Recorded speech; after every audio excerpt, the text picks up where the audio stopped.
मैं आपको बिल्कुल सिंपल तरीके से बहुत ही ज़्यादा टेस्टी ड्राई फ्रूट की चिक्की बनाना बताती हूँ, कैसे बनाई जाती है। और इस समय सर्दियाँ चल रही हैं और सर्दियों में ड्राई फ्रूट हमारी हेल्थ के लिए वैसे भी बहुत ज़्यादा फायदेमंद होते हैं और ड्राई फ्रूट को हमें किसी न किसी रूप में ज़रूर खाना चाहिए। तो आज मैंने सोचा क्यों ना इसकी चिक्की बना ली जाए। तो चलिए देख लेते हैं इसे कैसे बनाया जाता है। चिक्की बनाने के लिए ये हमने 100 ग्राम बादाम लिए, जिसे हमने नाइफ से 2 पीसों में काट लिया है।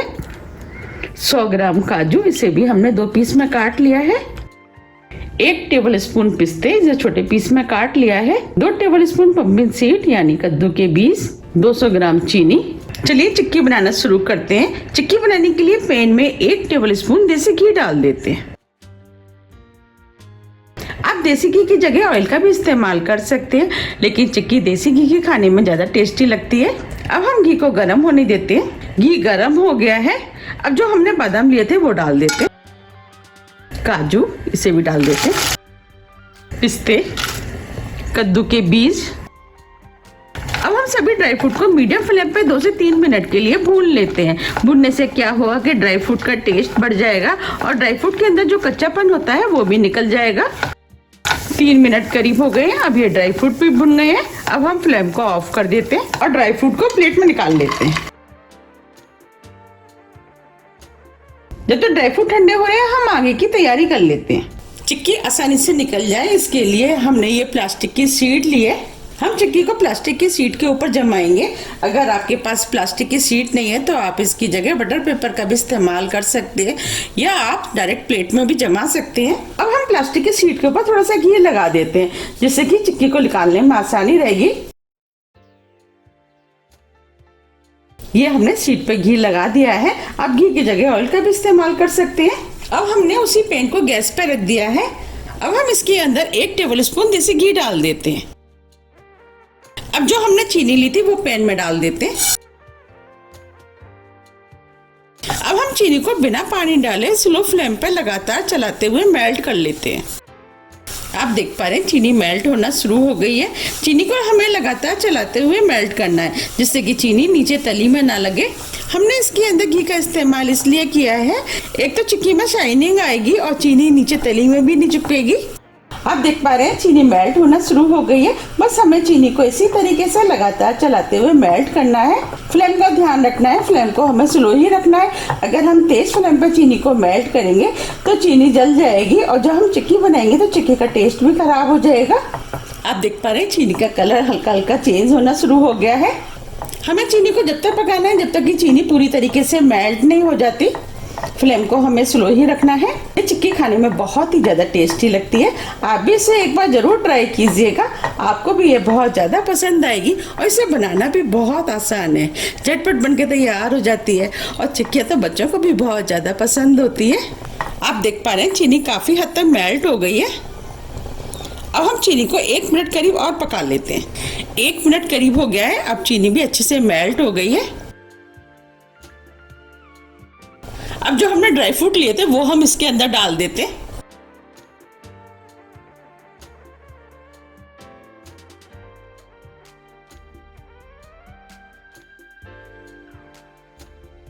ड्राई फ्रूट को मिक्स कर देते हैं और फ्लेम को ऑफ कर देते हैं।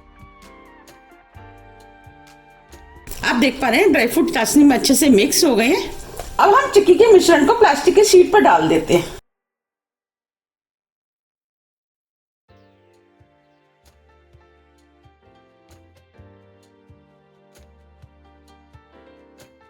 और इसे अच्छे से फैला देते हैं।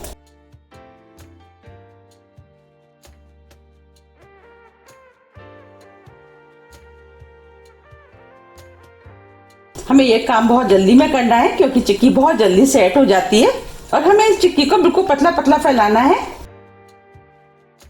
अब जो हमने थोड़े से पिस्ते लिए वो हम इसके ऊपर से डाल देते हैं, जिससे चिक्की देखने में और भी ज्यादा सुंदर लगेगी।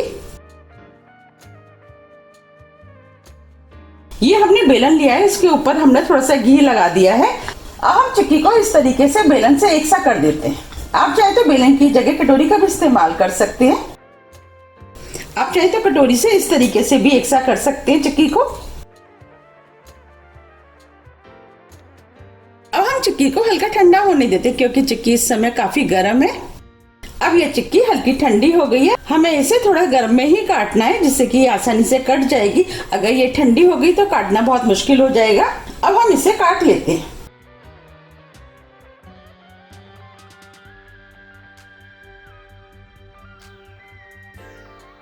साइज आप अपने हिसाब से काट लें कि आपको साइज क्या रखने हैं।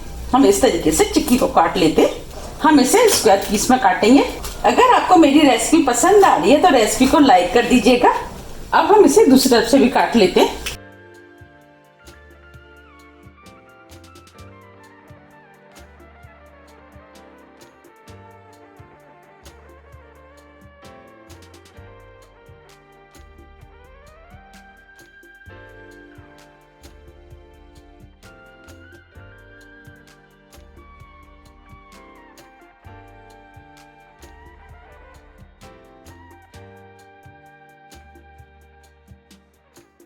ये हमने चिक्की को काट लिया है।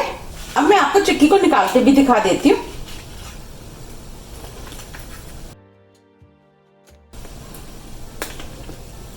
देखिए,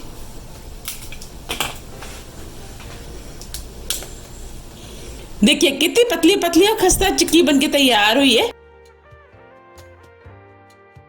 ये पीछे से भी ये कितनी सुंदर लग रही है, बिल्कुल लग रही है ना मार्केट जैसी। और कोई देख के ये भी नहीं कह सकता कि ये घर की बनी हुई चिक्की है। आप देख पा रहे कितनी बढ़िया चिक्की बनके तैयार हुई है।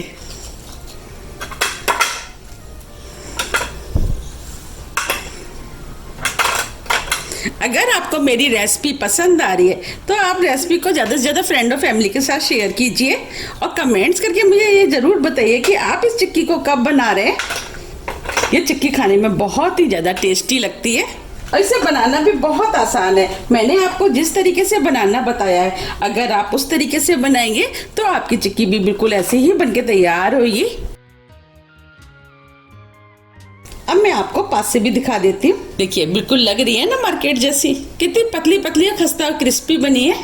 ये देखने में जितनी सुंदर लग रही है उससे ज्यादा ये खाने में टेस्टी लगती है। अब मैं आपको तोड़ के भी दिखा देती हूँ।